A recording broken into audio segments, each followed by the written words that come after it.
How did you get involved with Godskitchen? I saw this advertisement in Mixmag that they were opening this new venue with a third room. And I thought, you know what? I'm just going to send them a mix. Literally off the back of that mix, they booked me to play the opening night in this new room. While I was playing and while the room was properly going off, James Allgate walked into the room and into the DJ booth. Just literally the peak of the set, basically. Karma. And that was it. You know, I'd gone from DJing to a few hundred people to DJing to 1,500 every week, socializing with people that were my idols. I'm traveling to Moscow with him. And being mates with them. And becoming mates with him. It was strange. I'd pushed and pushed and pushed the sound system. It's way too much. And one of the speakers just caught fire.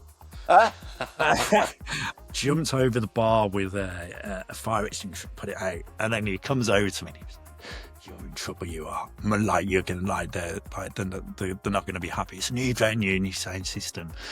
And I remember just going home thinking, that's it, that's my opportunity done. And then I got a phone call on the Monday and I saw this number flash up. I'm in trouble. And he was just like, "Your set was incredible. Would you like to come on board and be a resident?"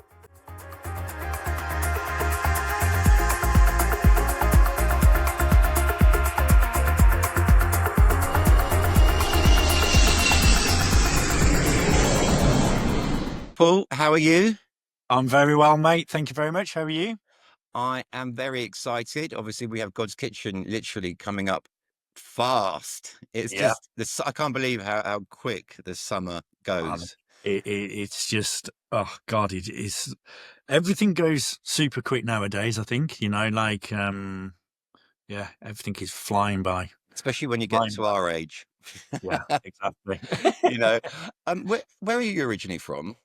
Birmingham, the home of Godskitchen. All makes sense. Exactly. I did one of my original ever interviews with this series with AJ. Yeah. I'll send you the link after. I'll put the link downstairs, down below. And he told me about how his beginnings of Godskitchen and how he was in the kitchen when they were talking about the name and how it all started and everything. Yeah. And it's actually one of our more popular podcasts because we just did the story of Godskitchen. You were one of the residents there for how long? Well, blimey. So I became resident in 2024. Sorry, 2004. 2024 was only last year. Yeah. 2004. So, blimey. Wow, it's over 20 years ago. Madness. My God. And what? Yeah. So you're from Birmingham. What originally got you into the music? We've all got a reason. I was actually working when I was like 17 or something. I was working in West Bromwich, which for those that don't know is very fairly close to Birmingham, my hometown.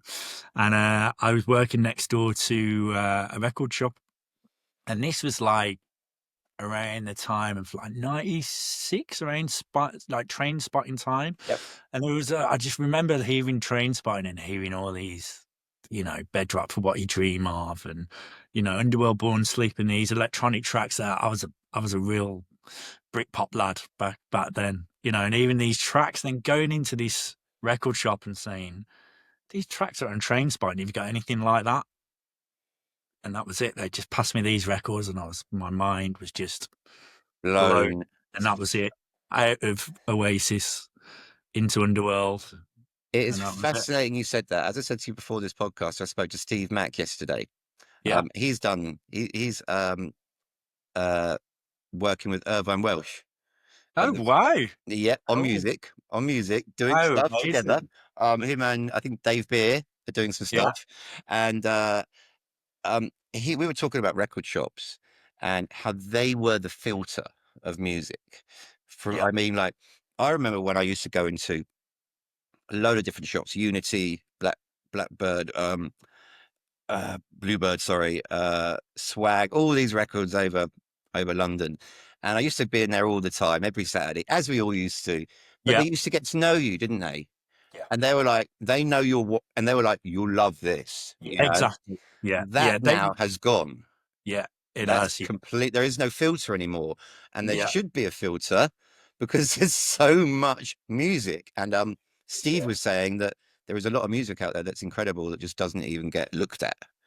So it's almost impossible because you got like, you know, so many people now have access to Ableton and tutorials and stuff, and you know they whack a track out and which they think is good enough and stick it online, and it just gets, there's so many people doing that it can swallow up and drown a lot of the really good music that's out there as well. It's difficult at the minute. I mean, where is the filter?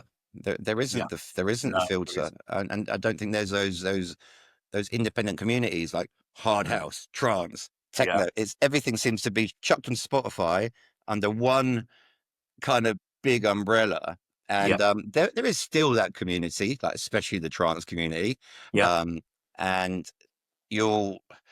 but it's not as it was in the 90s, where it was like you were into your house music and you were there because you had a passion for it, and you were a Crasher kid, or you went to God's Kitchen, or it's very. I think the important thing of record shops back then as well were they were communities within themselves. Absolutely. Like I used to run a record shop called Three Shades in Birmingham, and people would we had sofas, we had a fridge, and people would just come in, spend all day, chat, listen to music, you know, go away for a couple of hours, come back with their lunch, and you know, it was a completely different experience listening to I remember in Enfield, Ponders End, and if anyone is out there who knows the name of this record shop, because I can't remember it, please let me know. It was in 1995. I went to university, and I got to university, and there was a record shop next to the university. And I was like, I can't believe my luck, because I was moving out of South London, and we had Apple Records, Wax, Swag. We had loads of great record shops. Got up there, and there's an amazing record shop, and I think they got burgled in the end, and that's what finished them. Or something. Yeah, something really bad happened to it. But if anyone knows the name of it, please tell me, because I used to love the guys in there, and they used to know me and give me the records. And I was that hooked to it that I remember I was leaving for the summer, and I was in my halls of residence, and I was just putting my clothes away, and I found a £5, and I literally thought of nothing else. I ran from the halls of residence up to the road to the record shop and bought a record. And I remember what record it was. Crescendo. Do you remember that classic Crescendo? Was it Napoleon on the cover, or was it? I can't remember it, and I've forgotten who's involved with it. I apologize. I will overlay, because I think it's somebody that I know who was involved with the production of that song, and so I'll cover that up in the edit. But that's how passionate we were about getting records. One bit of vinyl, you know. I literally dropped everything and ran half a mile just to go and get a record. All my money went on that. I mean, even my student loan went on 1210s. Know? So it was a deep ingrained passion. Now, when did you first start DJing?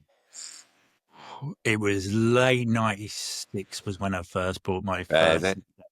And your first gig? 97, I think it was. There was a club in Birmingham called Hush Club, which was the back of New Street Station, right in the city centre. And they didn't have an alcohol license. So it was really popular, and especially on like for an after hours show.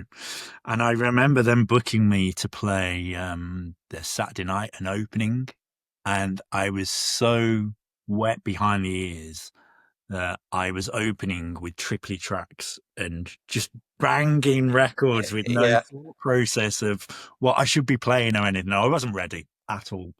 But I just remember being so excited. And nervous at the same time. Nervous, and you get the shakes on the hands. Exactly. Nobody was there, you know. It didn't really, it didn't matter. But it was the fact that I was actually DJing in a club was just mind blowing. I've actually done a similar thing where I got the opportunity to play some bars in Vauxhall and places like that. I think it was like After Strawberries or After Parties or some of these London clubs, and I would just launch off playing this set that I'd played at home that was just fire to me, you know. But everyone else was just like, Yeah, Yeah, it's just too far gone. But you've moved obviously into production as yep. well, and did that come early on, or was that a? No, that came around about 2000 and around about the same time I started with Godskitchen, 2004-ish.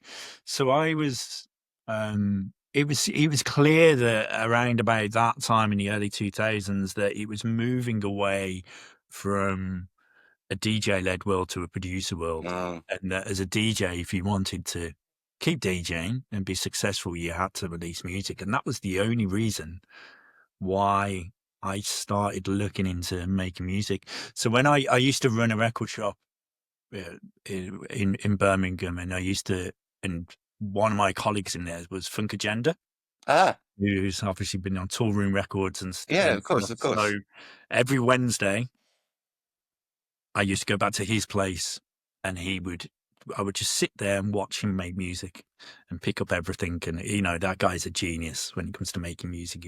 Anything musical, he can play any instruments.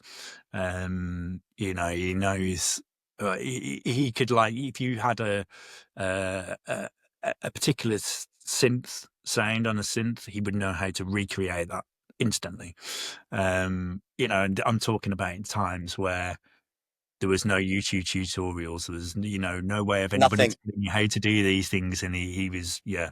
So that was like my first kind of introduction into, very lucky really to have Yeah, just kind have of, someone of that quality. yeah, Yeah, because it wasn't easy, production. I had this conversation with Steve Mack yesterday that I tried my hand at production. It just drove me mad. yeah, Or the hardware and the wires, and yeah, I was in a college situation as well, and we had like you had an hour or 2 hours, and it was very strict on that. And if you hadn't quite finished, it would be like, oh, then you had to come back and start all over again, you know. yeah. And I think that frustration uh, caused me to like really not enjoy it. And then I ended up moving to Ibiza, and the rest is history. Yeah. The rest is very. Well, I kind of missed the hardware times. By the time I'd moved into everything, you know, it's moved into production. All you needed was a copy of Logic, and Yeah. even the synths that Logic had back then, like the ES1 and ESP, were all you would need, really. You know, All I it's remember is cables. okay. Cable. Yeah, And yeah, it wasn't enjoyable because you had to have your own setup, didn't you? Well, we did, and then someone else would come in and have their own setup, and yeah, exactly. Yeah, it just drove me insane. And a couple of months later, I just made the jump to go to Ibiza for a couple of weeks and ended up living there for wow, 10 odd years, and amazing. if not more. And the artists you were following at the time, what sort of sound were you playing, and fun Uh, people you were following when I first started, or when I got into production? when you first started, and then It was just, I mean, back then it didn't feel like things were genre specific. no, or DJ specific, no? You'd have your Yeah, little, yeah, you'd it have was your. I, kind of, I followed residents of yeah, clubs. yeah, yeah, I was more into the residents of like, I love that DJ, I love what he's playing. But yeah, I said to Jules the other day, Judge Jules, I hadn't heard of him at all, really. I was raving every single weekend, but I hadn't heard of him for years until my partner turned on Kiss FM, uh, because her friend worked at Kiss FM and he was on Kiss FM. So I'd never really had that outer. There was never really it was only the DJs that were at the clubs I was going to that I had any interest at all. And I was yeah, never interested in going near a DJ booth, yeah, or even looking at one. yeah. Well, I used to go to a night in Birmingham called Republica, which was a club called Baker's, and it was ran by Scott Bond. This was before he'd launched Gatecrasher. It was a Saturday night, and then there was a DJ there called Andy Cleaton. I don't know if you ever heard of No, that. doesn't ring a bell. He was like he was the resident. He would warm up, and I really, really loved. I don't think he's in the industry anymore, but I really loved his sets, and it was all there. You know, I remember the first couple of times I would go. Because I was used to going to more commercial clubs and hearing records are new.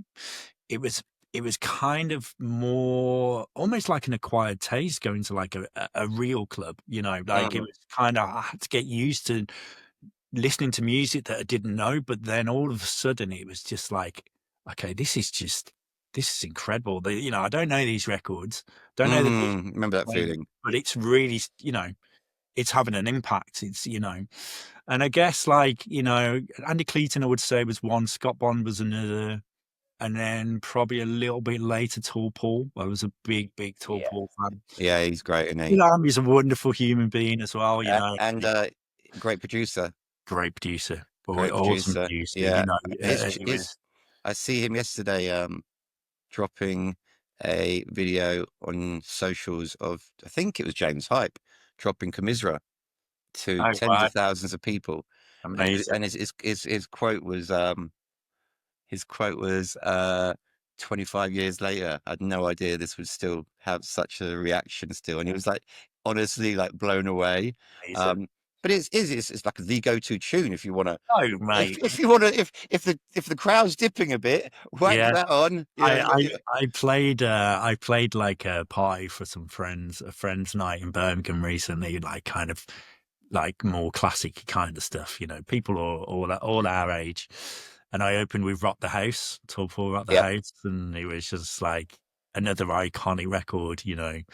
And he was just as good a DJ, still is just as good a DJ as well, you know. I thought it's great, just brilliant. Managed to merge the pumping house sound that was around at that time with the hard house sound with trance, and it was just it was great times. Yeah, he played a great set at Godskitchen in the last Birmingham show we did. People still talk about that. I'm really looking forward to an Ibiza as well. So you played in Ibiza with Godskitchen. I'm going to go back a step. How did you get involved with Godskitchen? So basically, they had their venue code, but they started at the Sanctuary in Birmingham before when they moved to Birmingham. They started at the Sanctuary, which was that was my mecca. I used to go there every single Friday, and then they moved to another venue just around the corner from Sanctuary, like 2 minutes walk, called Code, which was a 2-room venue, like a big main room, high ceiling, and then a lounge upstairs. And then I think they realized they wanted to do something a little bit more, I guess, like in terms of music styles and stuff. So they created a new room within the venue by creating a floor rather than having a big high ceiling one room. They had 2 rooms. So at that time, I was running my own event in Birmingham called Dex in the City. This is like 2002, 2003, around then, which was more of like a breaks. I was starting to dabble into different kind of. I like my breaks. Really, like the finger licking, plum DJs. Some DJs, massively popular in Ibiza with the workers in the early 2000s. Massively. I spoke to Jules again the other day about when he booked Plump, Stanton, and Crafty Cuts and all those guys. The back room at Eden for Judgment Sunday rammed with workers. It would just be like, and the Dirty Rotten DJs at the time who I worked with were playing a lot of breaks on the first ever shipwreck boat parties. We played a lot of breaks within like it was just before that techie house sort of era come in. Electro come in. And love it. Love the breaks. And that's the sound you were playing. That's what I was playing, and that's what I was looking people like Crafty Cuts and Plump DJs and this event in a different venue. And I saw this advertisement in Mixmag that they were opening this new venue with a 3rd room. And I thought, you know what? I'm just going to send them a mix. Wow. So they're going to want to do something different to the trance that they were doing in the main room and different to the funky house at the time that they were doing in the lounge. I thought they're going to want to do something different. So I sent them a mix, and literally off the back of that mix, they booked me to play the opening night in this new room. And it just so happens that while I was playing and while the room was properly going off, James Allgate walked into the room and into the DJ booth, just literally the peak of the set, basically. Karma. And that was it. On the Monday, they asked me if I wanted to play. I think it was like November, December. Now on the Monday, they asked me if I wanted to play New Year's Eve 2003, which of course I did. And then, which was up in the lounge, and I played 6 hours on vinyl, 12 till 6. And on my encore track at 6 a.m., I'd pushed and pushed and pushed the sound system. It's way too much. And one of the speakers just caught fire. And I remember the guy who was actually running the venue for them at the time jumped over the bar with a fire extinguisher and put it out. And then he comes over to me and he was like, "You're in trouble, you are. Like, you're going to they're not going to be happy. It's a new venue, new sound system." And I remember just going home thinking, that's it. That's my opportunity done. And then I got a phone call on the Monday from James Allgate. And I saw this number flash up. And I was just like, he's going to give me, I'm in trouble. He's going to, I'm probably going to, I was like, 18, 19, working in a record shop. I'm going to have to pay for this new sound system. And he was just like, your set was incredible. Would you like to come on board and be a resident? And I was like, what about the speaker? He was like, don't worry about it. We'll sort it out. And that was it. It was just literally off the back of a CD and a couple of lucky moments in being in, right place, right time, right people walking into the room. And that was it. What a break. That's a break. It is it? a break. That, the time as well, people think that clubs and promoters don't listen to mixes and stuff, and maybe some don't, but I mean, that's just proof that if you got to keep trying, you got to keep going, send your mixes in, even if maybe 99% won't get listened to, but that one might do by the right person. I chuck a few on occasionally, and I always have done. I don't. Now we're doing a lot more events. We get thrown a lot of stuff, and I just haven't physically got time to look at it. But before, I remember listening to stuff from Hannah once when she was like 100 quid a gig, and lots of people were now huge. And look at them now, But I remember Hannah, especially, she was knocking out mixed CDs every single week, I think, or month, religiously, bang, bang, bang, bang, bang, bang, bang, bang. And her career went off in 1 year. She went from playing a bar in Ibiza to headlining at Amnesia the next year, and it's kind of similar with Hannah Lang as well. Yeah. She's had that track. She's DJing at the Highlander, and now selling out 20,000, 30,000 festival in 6 hours. And I think people don't see that hard work behind that, but people just think that they blow up out of nowhere, which some do, but behind that is actually a lot of hard work and a lot of, giving out those CDs and those mixes and selling yourself and putting on events where people don't turn up and just constant pushing and not giving up.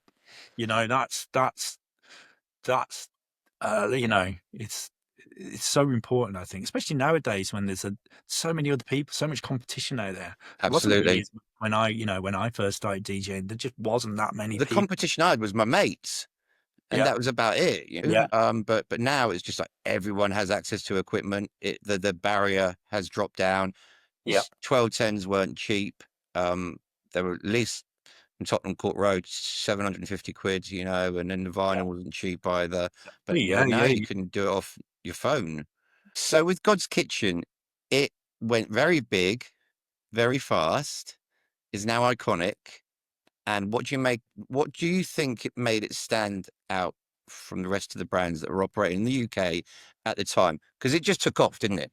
It did take off. I think at the time it was more they kind of in Birmingham at the time, there was quite a lot of glam clubs. There was a night called Money Pennies. I don't know. We've done some stuff. We did some stuff with Lee. And the guys at El Divino. Many years ago. So I'm very familiar with the Money Pennies guys. I'd love to catch up with them again. They were they were huge, weren't they, in Birmingham? They were huge, and their whole thing was around decor, at the time, and I think that's God's. You talk people. you look at all the visuals and things that are around now, and big, huge stage productions. That just wasn't around in the 90s.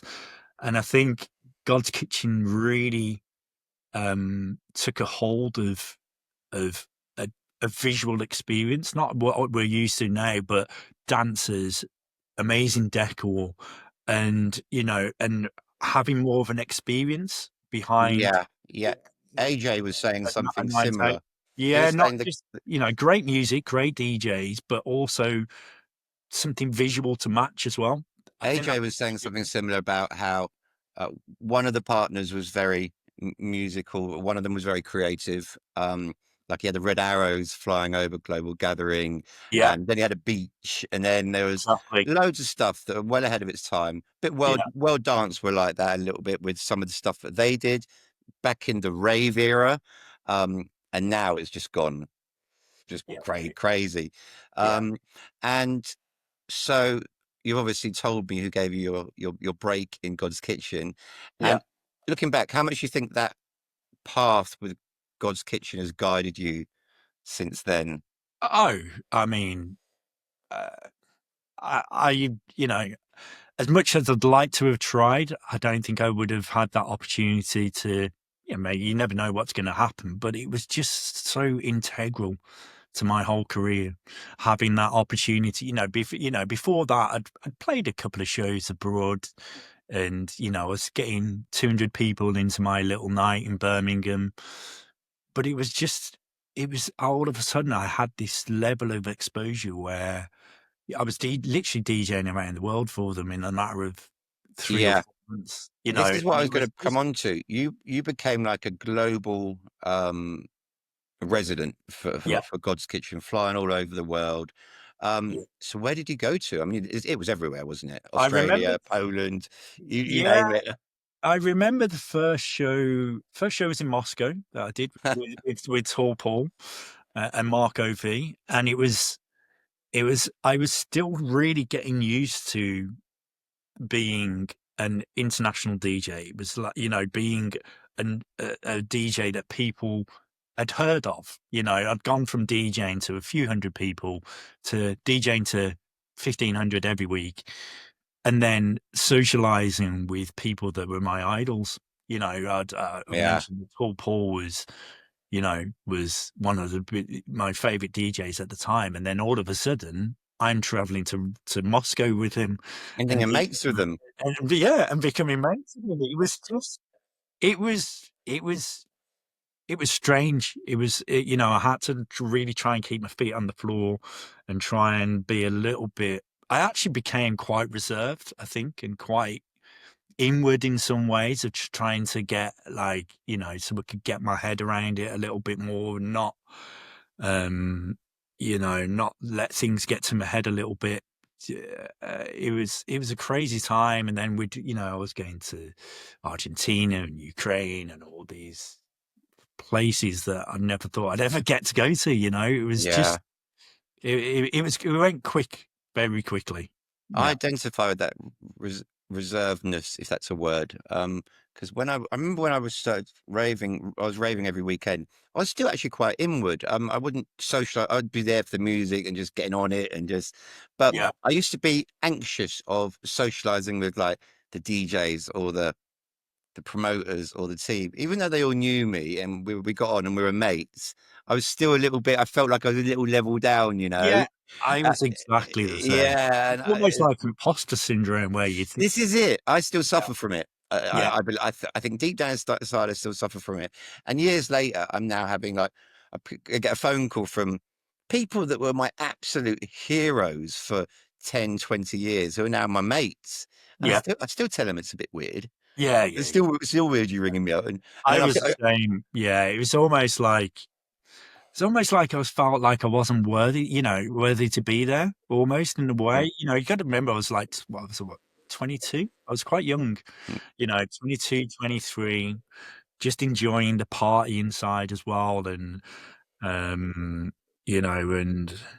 and then all of a sudden, just when you're thrown with these artists, it was just, yeah, it was kind yeah, of.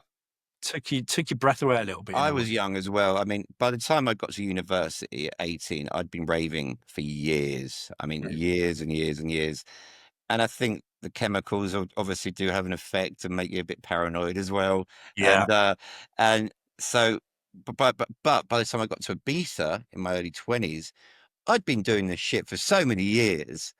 It was just like, and I walked into this place called San Antonio, which was really at its peak, at one of its peaks at its time. A lot of big events going on. And I was just like, this is me. I'm home. And it fitted like a glove because this wasn't my first rodeo. I'd already been through rave. I'd already been through the early house scene in the UK and London. And now I was doing Ibiza. So this is like my third rodeo. Yeah. And that's where I really started to flourish because I was just noticing that in like, we had PR and they're trying to get jobs. I had like a PR interview with a group of people for one of the major clubs, and they were talking to us individually about what do you think, what's your experience, blah blah blah. And then I started telling them mine, and they were like, "Holy shit!" And the others were just coming from university and just had a few nights out and stuff like that. And that's when I remember the day, and I was just like, that's when I realized that my path had been a lot different. And then Ibiza just flew for me, and we did loads of incredible things over there that I'm really proud to have done, and they still linger in the back of my head. And Godskitchen was a big part of Ibiza, and obviously we have a Godskitchen coming back for Ibiza this year, and you're playing. The lineup's amazing. There's a lot of excitement. I know everyone was a bit up in arms at first that it wasn't in Birmingham, but I think the Birmingham thing was done already, right? It was always the plan to do a second one. Yeah. We didn't realize the venue was going to get closed down so quickly at Grain. It was a shame because I think it had potential there. I know we did it and it was freezing cold.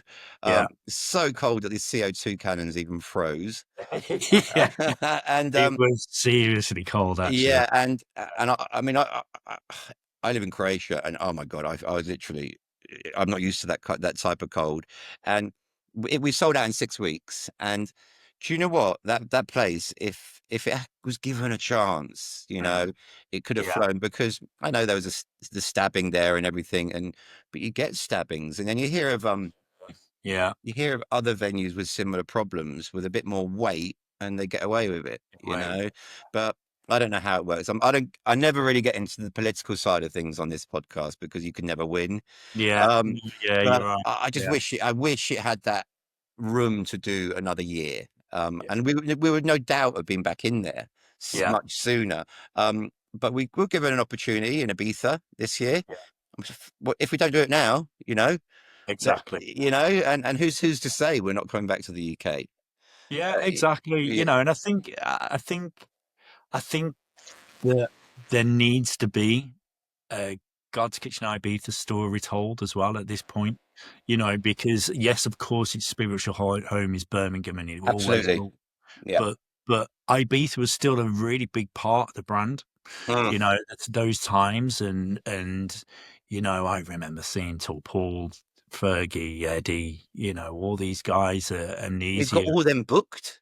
Yeah, exactly. This is what I mean. When I saw the lineup, and I was just like, you literally could transport yourself back. It's going to be, because the demographic is the week of Kevin and Perry as well. Yeah. And Kevin and Perry is literally like a time travel machine back to the 90s.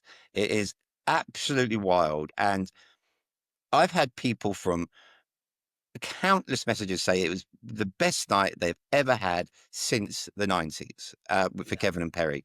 That audience will be on Ireland at the same time that Godskitchen will be going, and it's going to be a very, very similar experience. But the weird thing is the Godskitchen lineup is far bigger than Kevin and Perry.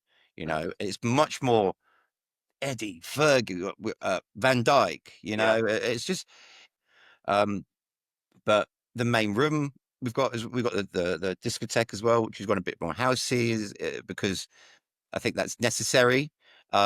yeah, everyone would love 2 rooms of trance, but it's never going to happen, you Yeah, know? and also I think sometimes like I think sometimes, rightly so, when people think of God's Kitchen, they think trance. But you've It also wasn't just trance, was it? it wasn't, you know. Nah, When that's what if AJ was I saying think of again. the room that I played, the nitrogen room, air, or you think of the lounge, or even the small rooms back at the sanctuary in like '98. There was there was a vibe in those Yeah, rooms, just for those rooms and that music in particular, yeah, which, you know, the babushka stuff, or, you know, the house residents. It was, you know, and I think that has earned its right also to be absolutely. showcased, you know? When I spoke to AJ, he was like, it wasn't a trance brand.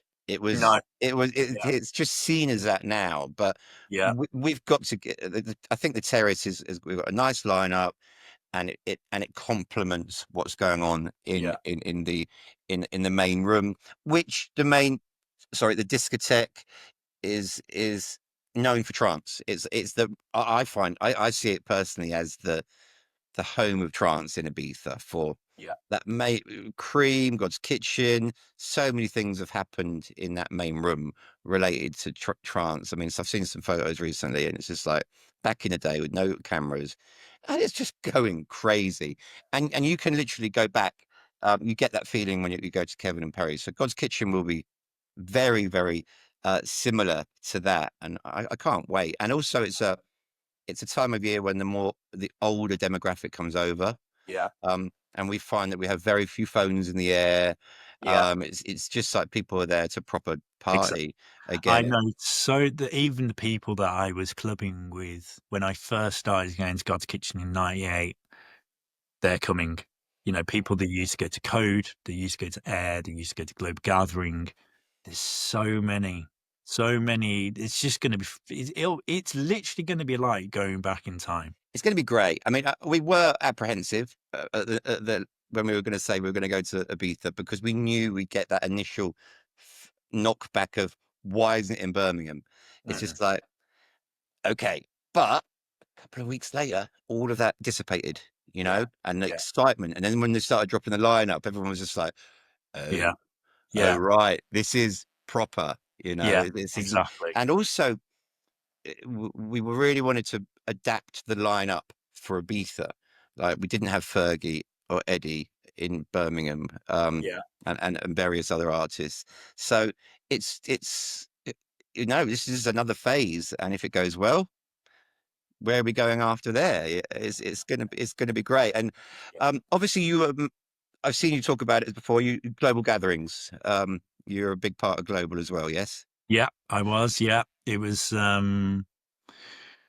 It was. I think the first year that I played it was I'd only been playing for the brand for 6 months, I think, for God's Kitchen for 6 months. So it was the first festival that I'd ever played. Um, so I think I played every one from 2004 on until the last one. Yeah, A few years that. a few years. Yeah, Yeah, yeah, anytime I put anything up about global gathering, anytime I talk about it online, it just everything pops. The memories people have got from oh that yeah, just, yeah. I mean, I yeah, think festivals are very different nowadays. I think um, they're more. I have this conversation a lot, that they're more spectacles and shows. A lot of the club nights now are also more spectacles rather than a party. yeah, Especially like these really big, fantastically multi-million pound productions. They're just, yeah. are they really parties, or are they Yeah, a really it becomes more about the visual aspects, doesn't it, I rather think than this year especially, there's a big line being drawn down between party show, yeah, because yeah, I've seen some amazing stuff, got nothing against it at all. I think it's incredibly uh and beautifully produced, yeah. but that isn't a raw sweat dripping off the No, no, ceiling party, yeah, that is what dance music really was about. I think yeah, it's really shifted in the last 10 years, especially, but in the yeah. last year, I've definitely seen that.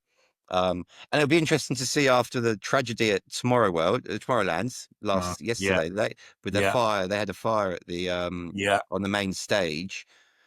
I'm pretty sure they'll get something up, and they'll and it's a real shame, to be honest, because they're actually really wonderful people.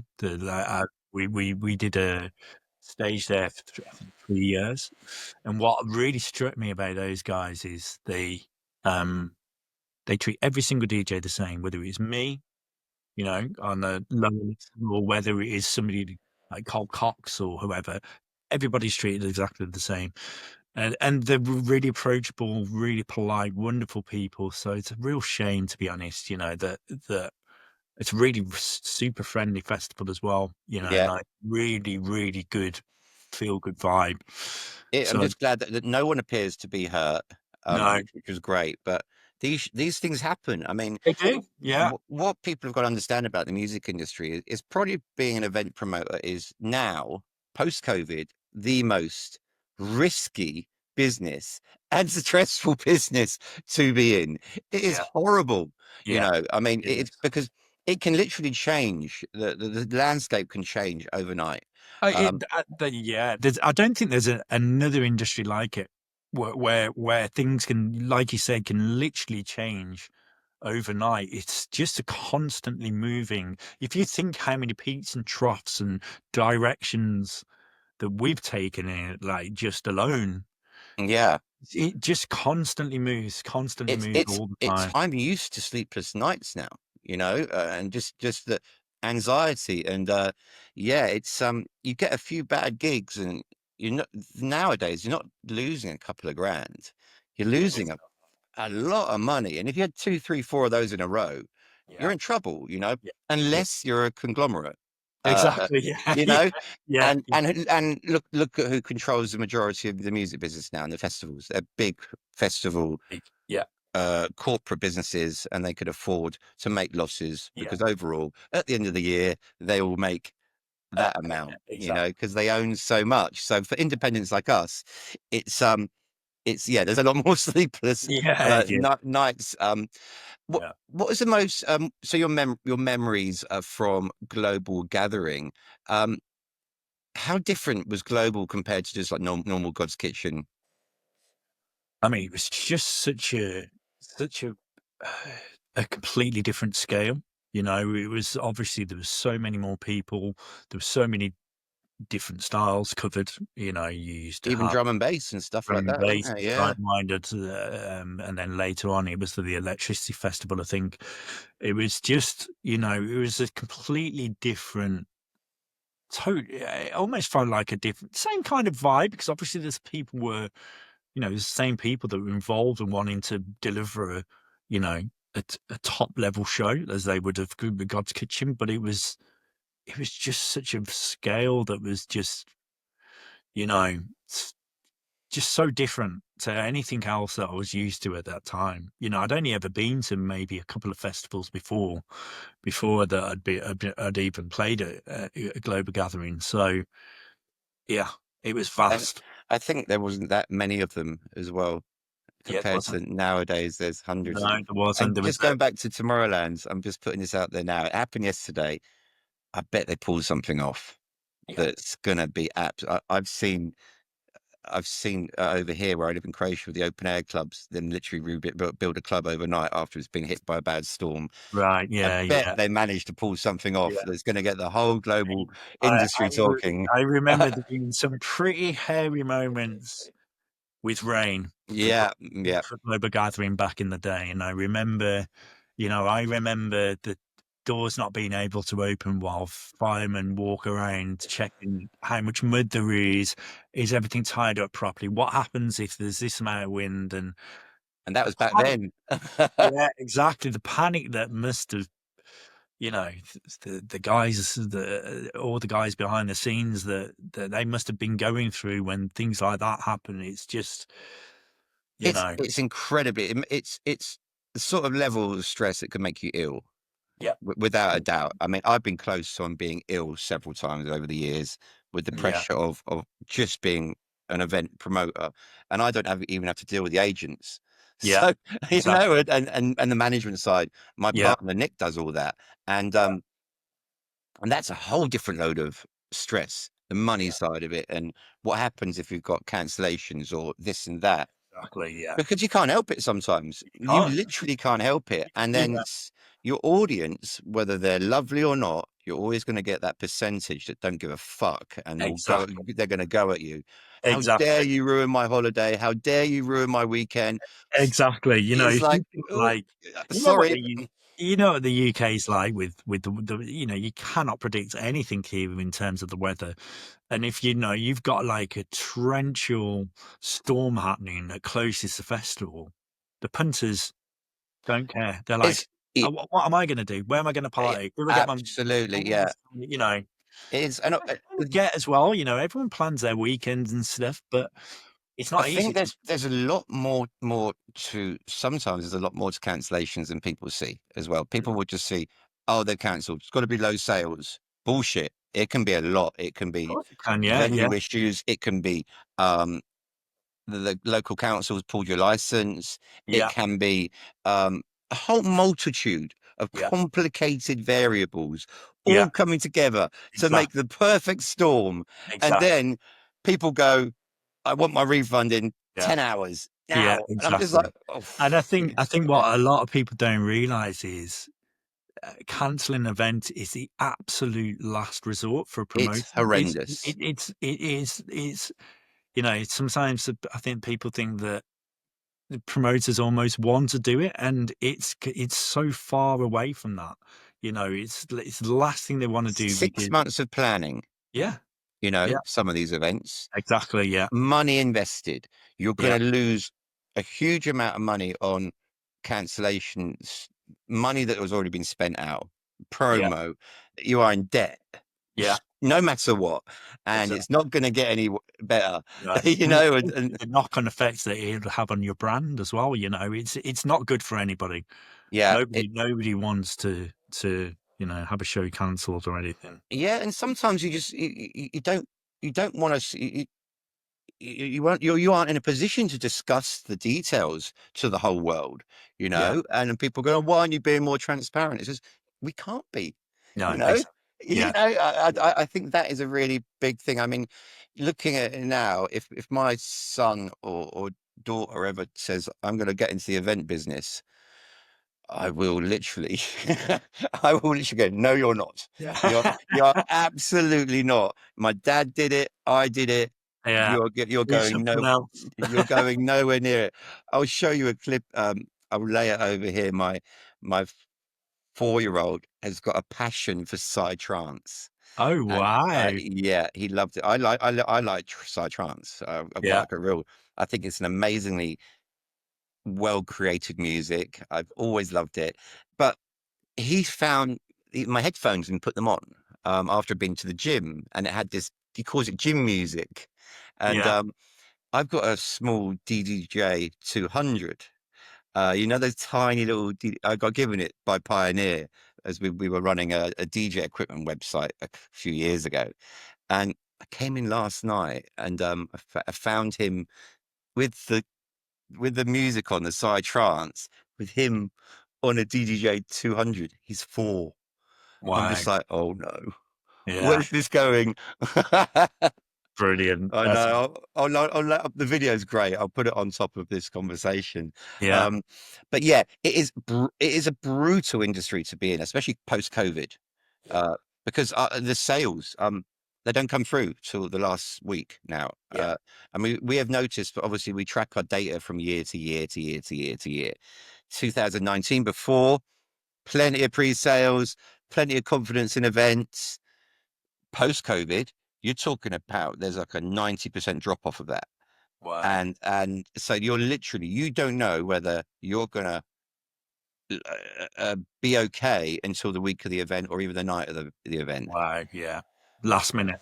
Oh. Yeah, yeah, That's squeaky bum time. But yeah, it can be rough at times. But I always say with event promotion, there's never a middle ground. You're either up or you're down, or you're up yeah, or you're yeah, down. of There's always course. an obstacle. Um, Yeah. we call it crisis management. Okay.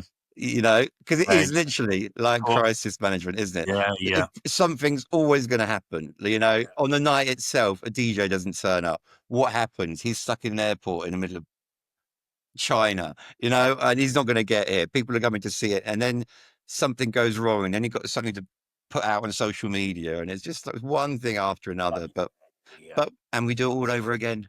Yeah, exactly. Yeah, don't learn your lesson. So, how do you handle the two things, being a DJ and being the producer? How do you juggle the time? Oh, kind of like since COVID, I'd say my process has changed a lot now. Like before COVID, it was like I was very DJ focused, Okay. kind of making records almost tick over my DJ career. And then obviously during COVID, when I was, you know, we weren't DJing or anything, I had time to sit down, reassess, work out, you know, what do I actually like musically? What do I want to do? Where do you want to go? And just found myself kind of reverting a little bit more to what was inside me musically, rather than just putting out music to get me gigs or putting out music because that's what I thought my fan base wanted to hear. Or as a necessity. Exactly. Exactly. Yeah. It was almost like just churning, like a machine churning stuff out, you know, working from the same template a lot of the time. And just for time issues. And then COVID just gave me time to just be a little bit more experimental, open-minded. And now I've got to the point where I actually love just making music more than anything, really, and find myself making music more for my sets or making music because that's what's inside me more than anything, you know, rather than thinking of something. I don't particularly think I need a track on this label because it's going to get me shows or anything like that. It's more a case of making music to fit me. And I think that has probably had a much better impact on my career, more so in the last few years than at any other time. Because what I always say to artists is, there's no point in copying. Like, for example, Marsh is my favorite producer at the moment. I think he's incredible. And there's no point in trying to make Marsh records because he already does it pretty good, right? He's pretty good at making Marsh records. So you need to try and find something at your own sound and be a little bit more original and unique. And once you find that, I believe that is what will get you to where you want to be. Just being consistently trying to be different and just finding your own sound. Otherwise, you find something like you're trying to copy something, but it ends up like the Wish version. Exactly. That's exactly what it is. Yeah. You know, and you can spot it a mile off, you know, like the amount of records that sound like they'd be to fit on Anjunabeats or Afterlife or, you know, all these huge labels, and you can hear it a mile off. You've released on some big labels. Which one? Tool Room. Who else have you released on? Tool Room, Size, Anjunabeats, Armada. Real just little ones, yeah. But yes, in the past as well, yeah. Yeah, I was looking at your releases earlier, and I was fascinated because I had a lot of records stolen when I was younger, and I think I missed your era, but so Steve Mack and Lange and people like that, I didn't realize they made half of the records that I had stolen, you know, and because we only looked at the covers, never the names. Yeah, not the names. Yeah. And you've obviously reworked other people's music as well. Yeah. Is that, am I right in saying, like, from Dead Mouse? Yeah. Josh Wink and people like that? Yeah, over the years, like Dead Mouse, Basement Jacks, Mark Knight. I did The Hall, you know, like... I know that. I know the Hall tune really well. It was one of my favourite tracks, and I remember the remix of it. Yeah. What a tune. I mean, going back to Global Gathering, I remember having, I was on the beach and the main stage and having, it was actually my birthday. having fun with people. I'd already warmed up, done my bit. And then I had a phone call from James Allgate saying, I need you on the main stage, because I think it was Sasha was finishing and Groove Armada were late. That's what it was. And he was like, I need you to play for 30 minutes. Okay. And I was just like, I was looking around me at all these people on the stage, and there must have been close to 10,000 people there. And, this might have even been the first year, of me being with Very the brand. wet behind the ears. Exactly. And Sasha is my all-time favorite DJ. Yeah, one of mine too. So I remember going up and shaking like a leaf and thinking, what am I going to play? What am I going to play? And from just in my head was the whole Meet the Love Parade. And I just put it on, and everyone went absolutely wild. Wow. And it was, so to then remix it a few years later was a really good moment for me. Yeah. Fantastic. Really. Now, can you tell me more about UV that you do? What is this? I don't know too much about UV. This is your current business. It is, yeah. So UV is predominantly a record label that I launched with FSOE, Ali and Feeler's brand. Mm-hmm. I just so happened in 2017, I think it was, I just so happened to bump into Fadi from Ali and Feeler backstage at a festival we were both playing at in India. And I just not long launched a progressive house label called Ultraviolet. And he obviously had FSOE, which is a hugely successful trance brand and record label. And he told me that he was really into my music, which I was really surprised at, because I'd fully gone back into progressive by that point. And obviously, Ali and Feeler are well known for their uplifting trance sound. Mm-hmm. And he was like, yeah, really liking what I'd really want to do is I want to launch a progressive label for your kind of music. And there was just a light bulb went off, and I was just like, well, I could do that easy. So I remember going home, sending him some music, and he was like, this is perfect. And then literally within a few months, we'd kind of merged my Ultraviolet label with FSOE, and we'd launched FSOE UV. And then as the label went along, we dropped FSOE from it. But it was still, it's still owned by me and Fadi, and we still run it together. But from the branding, we dropped FSOE and wanted UV to be its own entity. And that was it. We started doing events, and I think at the time everybody was just starting to get back into like melodic progressive again after the whole EDM boom, when your Steve Angelos and Swedish Joe's Mafia, when that started dying off a little bit, I feel like progressive became a little bit more at the forefront and getting noticed a little bit more. Nick Warren was having a renaissance, Hernan was having a renaissance, and all these guys were starting to get the recognition. They're so popular in Ibiza now. I'm seeing some really good numbers for the events they're appearing at, and that's just proof is in the pudding. Absolutely. It totally is, and it's getting bigger and bigger, know. So the label's doing wonderful. We're doing some really cool events around the world. We're going to Malta. We've got a London show. We're going to Sri Lanka, and then we're launching this new video podcast for the radio show, and it's great. It just feels really organic, like right. It's great to have something where I'm able to showcase my music to the point where if I make something and labels aren't interested, it doesn't really matter to me. There's a home for it on UV, and feel like I can be really open my mind to what I want to do with it. It sounds like you, to me, throughout this whole podcast, that you've been smart and you've remained relevant by just organically keeping up with what's going on. I've tried to. I think I've had my moments, I've had my bad decisions that I've made. Haven't we all?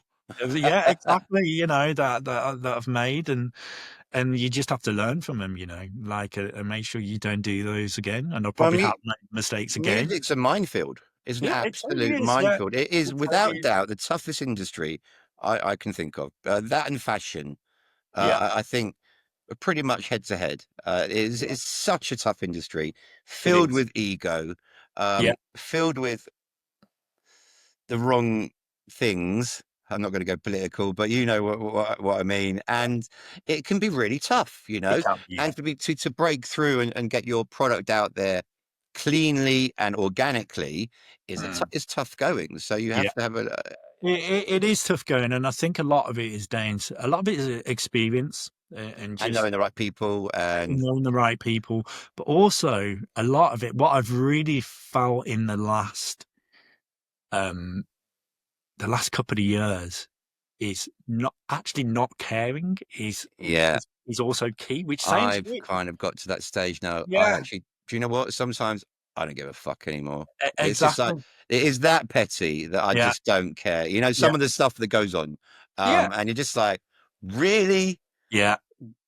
Get It, your it, head out your ass, you know? yeah, it's kind of like it's. I felt like it's become my mantra a little bit in the last couple of years, and I feel like it's what's given me. I'm 46 now. I've been on and off in the music industry, whether it's record shops or whatever, for nearly 30 years. And now I feel the most comfortable that I've ever felt. Yeah, yeah, yeah, yeah. And it's because of really not giving a fuck. And it's down to, I care about people and I care about the industry, but in terms of how people perceive my music, or in terms of trying to appeal to get shows, I'm not interested in it. All I'm interested in is delivering what I love and what I enjoy making and playing. And if people like it, wonderful. And if they don't like it, doesn't matter. They It's can go see exactly the somebody else. same mantra as we have. I mean, we try and deliver the best shows as frequently as we can, um, be as community based as possible, and know that at the end of that particular night show, we could not have done anything else to make Yeah. it any better. Exactly, Yeah, but I think it really shows as well. Like, I've known Nick for a while, and I know his ethos, and I know that if I'm involved in the show that he's doing, it's going to be a great show. his attention to Whatever detail happens. is full on. He's got an eye for artwork like you Yeah, won't believe. Like, obviously because of his Cream days, yeah, it's that he'll see something on a flyer straight away, like that's not right because of XYZ. I'm just like, okay. And I'm not talking about font size or over artists, because I'm not a big believer, and I think everyone should be the same, you know, A to Z, whatever, you know. I'm not into all that politics, but he'll see something that won't stand out because of this, and it's yeah, just like, yeah. And then when it comes to the actual event, he's so like military organized, you yeah. know. And the way he goes around Amnesia, because he worked there so long, it's just, he knows every nook and cranny in that place, even like the things not to trip over. And there's me following behind him, tripping over everything. And he's in and out like a mouse. And then there's this Brilliant. like hippo behind him, Yeah, going everywhere, brilliant. especially when it's dark and he just knows everything. But Yeah. yeah, he takes pride in delivering the show. I think that's the most important thing, is having that passion Yeah, inside you and belief in what you're delivering, and also the experience. Obviously, it counts for an awful lot. Um, yeah, I spoke to Mark de Groot yesterday, as you know, yeah, a photographer, and he said something really, really clever. He goes, every year you work in this business, your value increases. yeah, And I was just like, do you know what? You're right. And he yeah, was more on about Ibiza.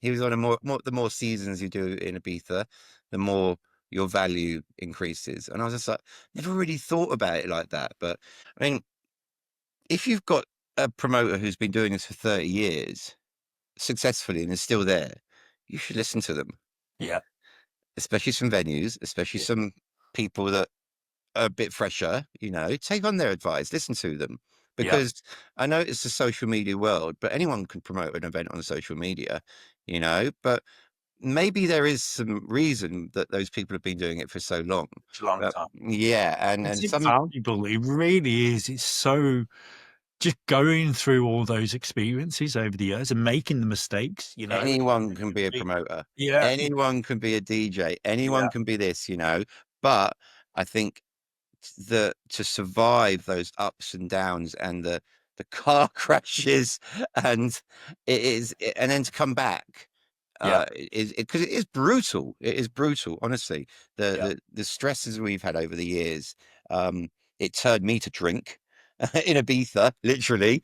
And I haven't drunk for a lot of years now, so I've got to deal with the whole stressy experience sober. I never thought I'd be doing that, and that's tough as well.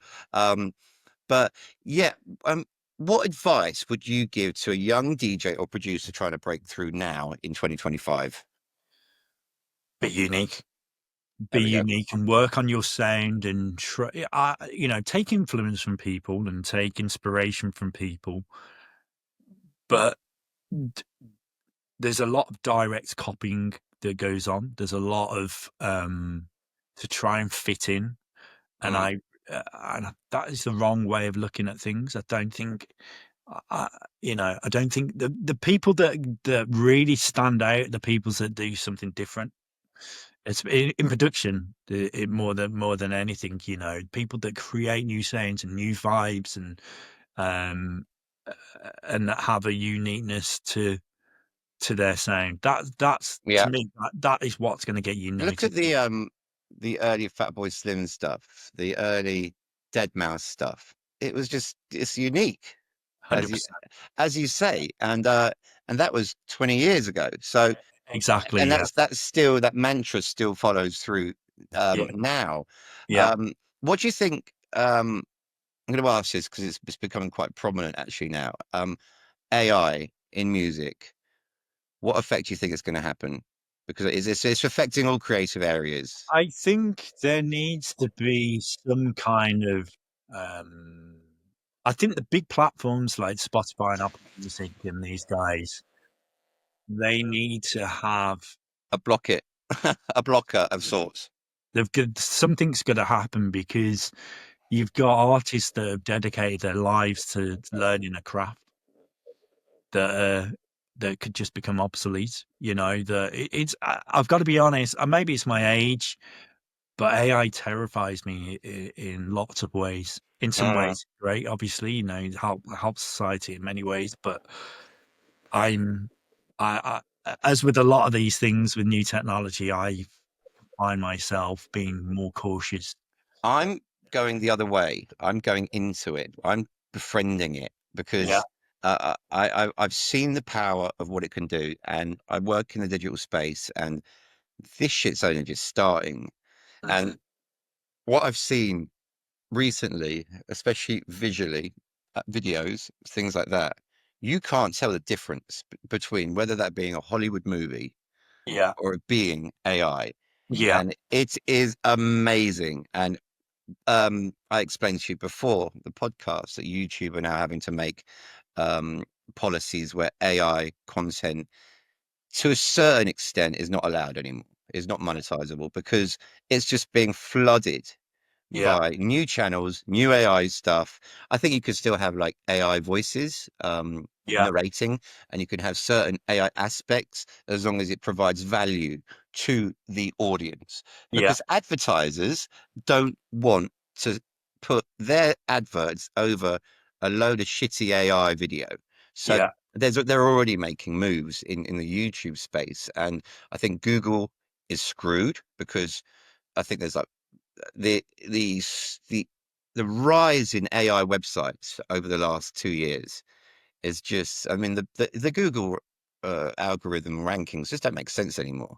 I don't know whether you've seen how different they are from nowadays. I mean, where from years gone by, where you used to just say if you wanted a best DJ controller, you'd go on and you'd see 10 websites. A couple of them would be major sites, a couple of sponsored posts, and then you'd have some good blog niche websites explaining about the best controllers, stuff like Yeah. that.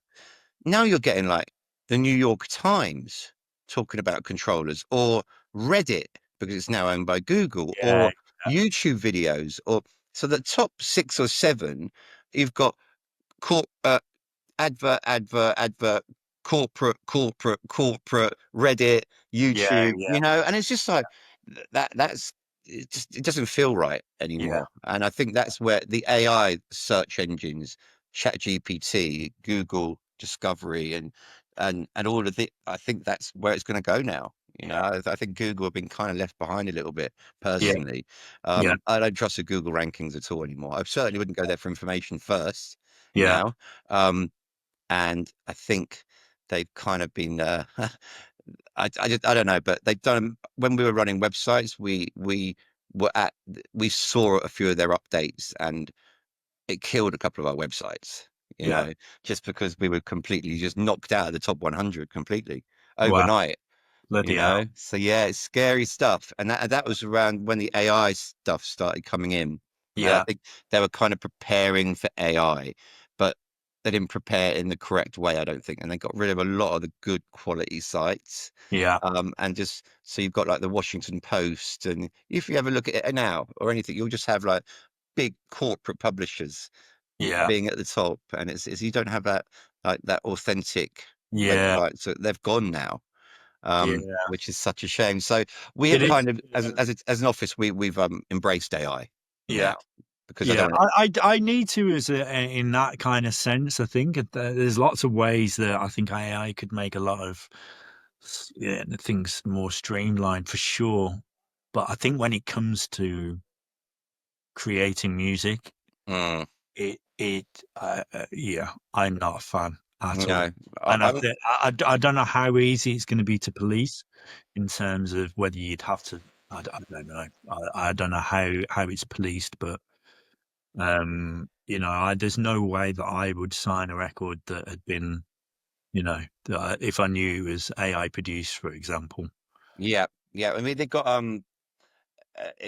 there's got to be some barriers put in place. I mean, I think our way of looking at it is we will quite happily use AI as tools Yeah, to exactly. create, Yeah, but we're certainly not replacing that human element. yeah, exactly. Which is, but I'm also very fearful of new technology as well. But I've kind of learned to, if you don't go with it now, it's going to bite you on the I mean, I arse. was exactly the same when I went from 1210s to CDJs. Or producing, maybe, as And well. producing, exactly, Yeah, yeah. yeah. You Well, want to, producing's a little bit different because I kind of I'd missed the hardware stuff anyway. So it's all. I mean, I guess in some ways, switching from Logic to Ableton, that was another big switch over, which I did quite late.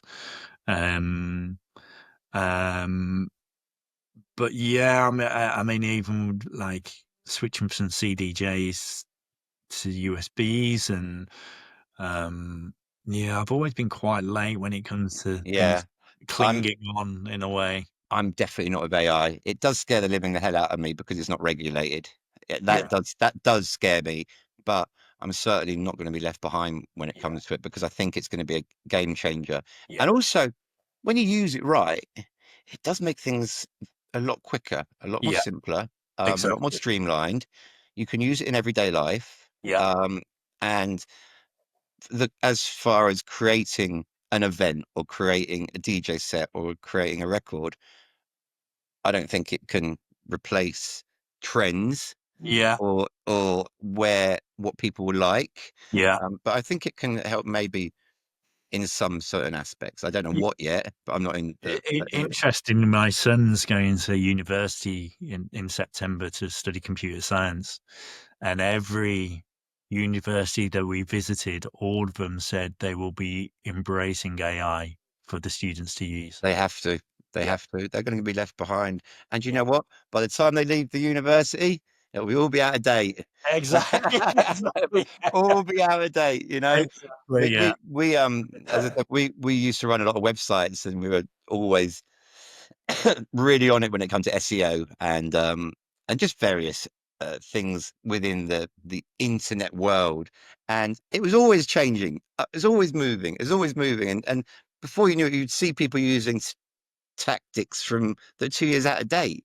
You know, so you could never really teach that at university. So you've got to learn on the job. You've got to be self-taught, I exactly. think. So I think that's the same in anyway, can I ask if just to end the interview, if you had one more tune of the night, and you've been closing nights before, I imagine, without blowing up speakers and setting them on fire. Yeah. Which, by the way, I don't think I've ever seen happen. No. I think I've smelt one. I have a vague memory of a speaker smelling quite burny, but I've never seen one set on fire. That must have been quite a sight. Yeah. What would there be any one last tune of the night that you would end a particular night on? I mean, it would probably be my all-time favorite track, which is Xpander by Sasha. That's a tune, that is. Yeah. I clearly remember. It's a good link back to Godskitchen. I clearly remember the first time that I went to see Sasha, which was at Godskitchen for his San Francisco tour, his Global Underground San Francisco. So it was like late 98, I think it was. And I'd heard of Sasha, but I'd never heard him play. And at that time, Godskitchen was, it was like very coarse and tall, Paul, Judge Jules, more fast-paced, trance, euphoric music. Even these lashes turned to V. And then I went to see Sasha, and it was the most packed I'd ever seen Godskitchen. It was literally, you couldn't move. And it was completely different music to what I was used to. It was much slower, more textured, more, much more subtle. And I remember distinctly listening, not enjoying the first half an hour because I couldn't understand it. And then all of a sudden he would be playing these incredible melodies. And that was it. I was completely hooked, and it changed everything that I wanted to play. Wow. Everything musically that I wanted to do was changed that night. That's crazy. And I would gone from going to all these trance events. I'd go to Godskitchen every week, which I was still doing on a Friday. But back then I was going to Gatecrasher on a Saturday. So I'd do Godskitchen Friday, Gatecrasher Saturday. And then I would still go to Godskitchen on a Friday, but on a Saturday, I would go wherever Sasha was DJing, whether it was Cream, whether it was, wherever he was playing, that is where I would go. This sounds such a similar conversation I had with Rob Tezera the other day. Oh, yeah? Yeah, he had a similar situation with Carl Cox. When Carl Cox turned up to play on 3 decks back in the early 90s, they were playing. I don't know if Rob has been through so many genres over the years, and he said he was playing this particular style, and Carl Cox turned up and started playing this incredible breaky sort of sound, a sound that he'd never heard, and he said that was a wake-up call, and he changed his style that night. Really similar. It's incredible what some of the, just one night of, something connecting with you. And I've heard that a lot about Carl Cox and Sasha, that they've, I've even heard about Groove Armada, that they went to see them one night and they used to be in like a band or something. And then they went to see Sasha one night and they move them into electronic music. Yeah. Absolutely. So it's just, so Xpander is like, it's that iconic, incredibly emotional trance record. It's still, I know it's like Sasha's more of a progressive artist, but it's the epitome of trance music for me. Yeah. In terms of emotion, not in terms of how fast paced it is or how euphoric it is, but just the raw emotion of it. Fantastic. I'm glad that actually led back to Godskitchen, because I always fear that last question, because some DJs just go white. They're like, I don't know what my last tune would be, and some people just can't give you an answer. I mean, he's probably changed over the years depending on mood, but that, just going back to that I always seem to go back to that record in terms there you of go. If the one record that I would ever want to hear when I'm on the dance floor Godskitchen Ibiza. If there's one record I want to hear played, it's going to be that record. I would love to hear that on the dance floor at Amnesia. Okay, Paul, we'll leave it on that. That is fantastic. Before I go, I'm going to press stop, but don't go anywhere because this has got to upload to the cloud, then goes down. But thank you. That's been a fantastic chat. It's been really interesting because I wanted to see all about your history, and we've covered loads there. That's great. Yeah. But thank you very much, and I will see you in Ibiza. Can't wait. It's gonna be good fun. I'll see you there. Cheers, man.